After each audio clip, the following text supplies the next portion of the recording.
Yesterday, we have finished reviewing the chapter of right concentration, the last factor of the Noble Eightfold Path. But the path doesn't end there. There's also afterwards, we still need to develop insight or wisdom. So this chapter, we're going to review exactly that, the development of wisdom. Here the text claims, though right concentration claims the last place among the factors of the Noble Eightfold Path, concentration itself does not mark the path's culmination. Concentration by itself does not suffice to reach the highest accomplishment, release from the bonds of suffering. So, how can we reach the end of suffering? The Eightfold Path needs to be turned into an instrument of discovery that it be used to generate the insights, unveiling the ultimate truth of things.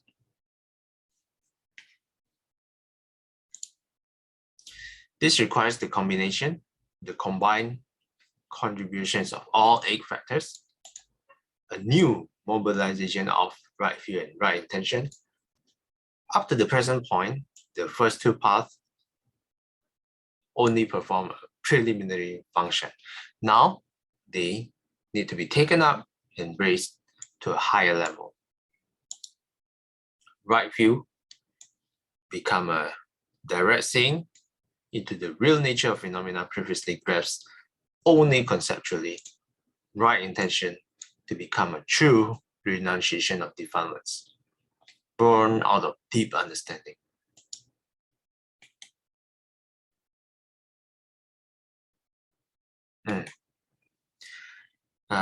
It is good to understand why concentration alone is not adequate to the attainment of liberation. Concentration does not suffice to bring liberation because it fails to touch the defilements at their fundamental level. The Buddha teaches that the defilements are stratified into 3 layers: the stage of latent tendency, stage of manifestation, and the stage of transgression. The most deeply grounded, that the text says, is the first one, the level of latent tendency. A defilement merely lies dormant without displaying any activity. The second level, stage of manifestation, the defilement springs up with impact of some stimulus, surges up in the form of unwholesome thoughts, emotions, volitions. Then the last level, the third level, the defilement passes beyond purely a mental manifestation to motivate unwholesome action, body, or speech. This is the stage of transgression.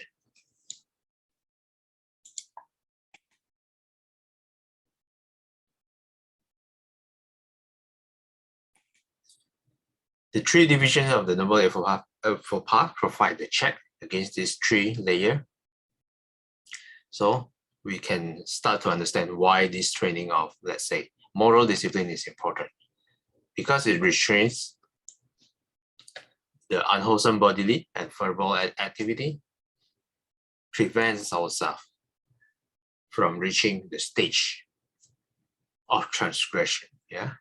At the very least, it restrains us, even though some of the time, occasionally, because we are unenlightened, inevitably we would transgress. But the purpose of the path, if we practice diligently, this is what this stage, the training in moral discipline, helps us to restrain from. the stage of transgression. The training in concentration provides the safeguard against the stage of manifestation. Removes already manifest defilements and protects the mind from their continued influx.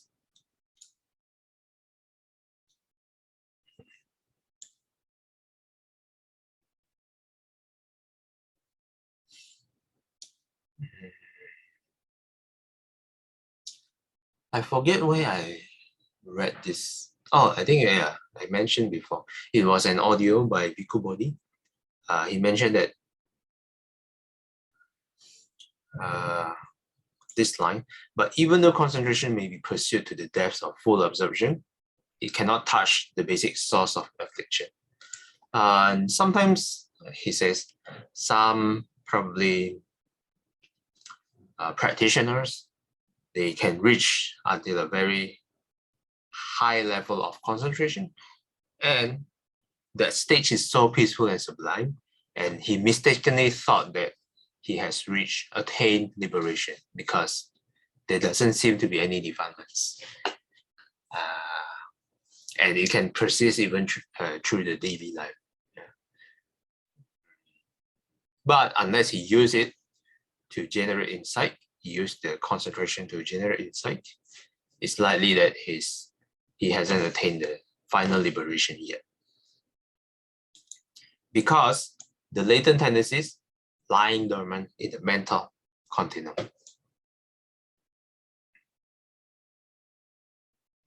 Against this, concentration is powerless, since to root them out calls for more than just mental calm.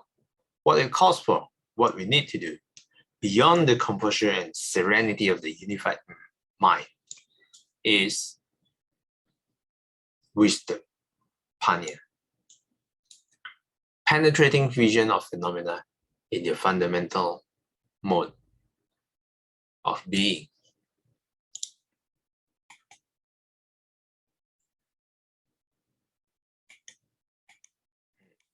Why can wisdom cut off the latent tendencies?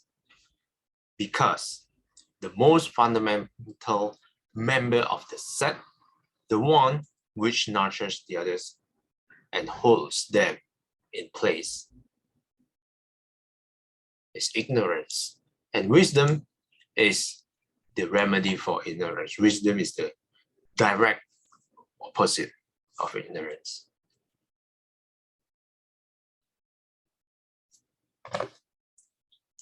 Verbally a negative, unknowing, ignorance is not just a factual negative, a mere privation of right knowledge. What is privation? Let's take a look. A state in which food and other essentials for well-being are lacking, the loss or absence of a quality or attribute that is normally present. Yeah? It is not just the lack of right knowledge. It is rather an insidious and volatile mental factor, incessantly at work, inserting itself into every compartment of our inner life.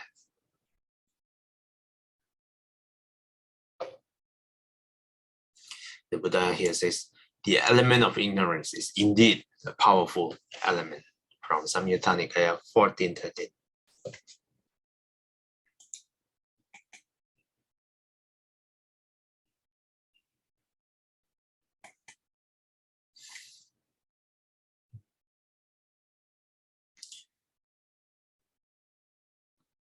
Here, the text says, ignorance infiltrates our perceptions, thoughts, and views, so that we come to misconstrue our experience, overlaying it with multiple strata of delusions. Yeah? Let's define misconstrue here. Interpret wrongly. Yeah? This is a nice word to learn. Misconstrue. Misconstrue. We interpret our experience wrongly because of ignorance, layering it with many layers of delusions.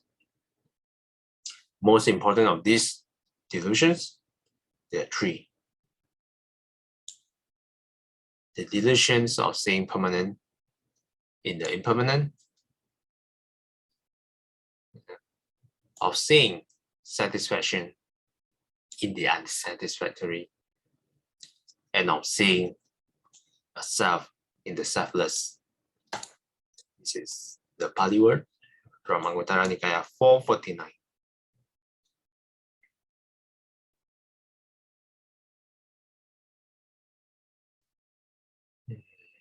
Yeah, the normal three set: anicca, dukkha, anatta.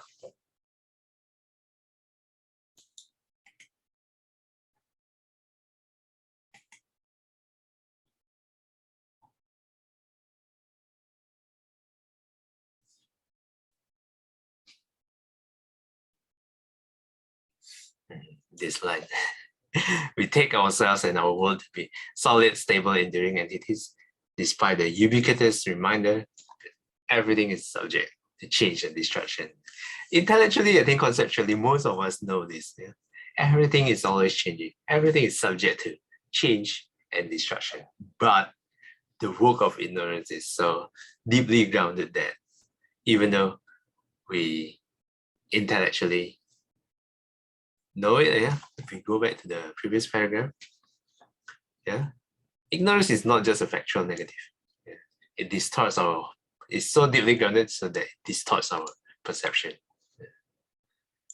It's not just a mere private knowledge, because if it's only the lacking of right knowledge, then we will all have been enlightened, because we have the right knowledge, but we are not fully realizing it. So that is the work of wisdom, to dispel this ignorance at a fundamental level, at the root level. Then, secondly, we assume we have an innate right to pleasure and direct our efforts to increasing and intensifying our enjoyment with an anticipatory favor undaunted by repeated encounters with pain, disappointment, and frustration.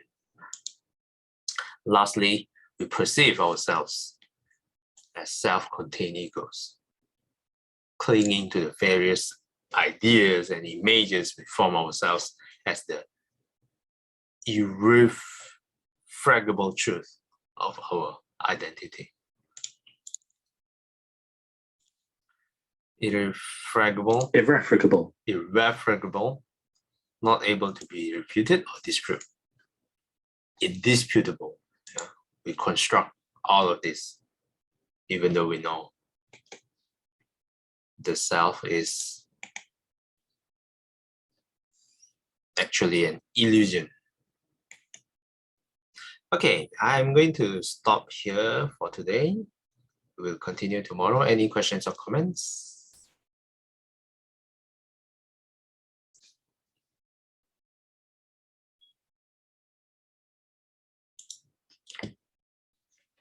Not, let's do a dedication. 愿消三障诸烦恼，愿得智慧真明了。